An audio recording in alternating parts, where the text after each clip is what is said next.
Difficile. J'avais des tics tout le temps, j'aurais pas pu avoir une conversation sans avoir de nombreux tics. Et maintenant, bah, ça va mieux. Donc, quel genre de tics? Moi, j'avais clignement des yeux, je haussais les épaules, je pouvais me gratter la gorge. Enfin, j'avais plusieurs. C'était jamais les mêmes. Et vous avez tous ces tics depuis toute petite? Oui. Ça s'aggrave au fil du temps? Bah, c'était jamais les mêmes et c'était jamais les. Soit c'est plus fort, soit c'est moins fort. C'est jamais la même fréquence. Est-ce que ça dépend de la situation émotionnelle dans laquelle vous vous trouvez?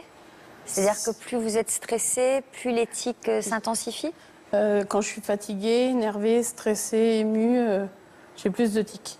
Et quand vous êtes au repos et calme? Moins de tics.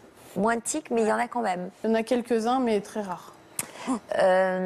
Donc dans votre cas, la décision s'est imposée? Comment on vous l'a proposée? Comment Non, ça s'est en passé? fait, j'ai des amis qui ont vu une émission où ils parlaient de cette opération-là et j'ai fait les démarches après pour pouvoir la faire.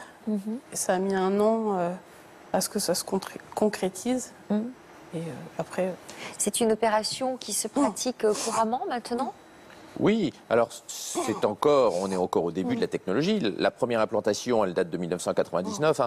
On estime dans le monde qu'il y a moins de 1000 malades qui ont été opérés à ce stade. Donc c'est une opération qui n'est pas très très compliquée, mais sur laquelle on n'a que 15 ans de recul. C'est-à-dire que ça consiste à mettre des petites électrodes dans des noyaux gris de neurones qui sont à l'intérieur du cerveau et qui sont responsables des mouvements anormaux.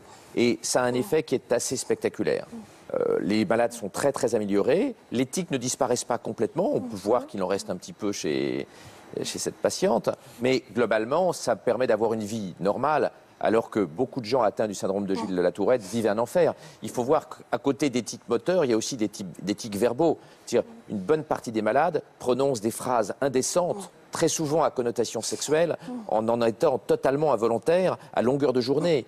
Donc ils ont beaucoup de mal à avoir une vie sociale, ils ont beaucoup de mal à pouvoir travailler, parce que ces tics, et notamment les insultes qu'ils prononcent sans en être volontaires, minent leur vie sociale. Donc ce sont des techniques qui ont rendu le bonheur et une vie acceptable et tout à fait bonne à des gens qui vivaient vraiment une situation très très très très difficile avant ce type de traitement. Ça vous arrivait, vous, Émilie, de prononcer des phrases que vous ne maîtrisiez pas? Non, juste une fois parce que ma pile s'est arrêtée et là je contrôlais plus rien.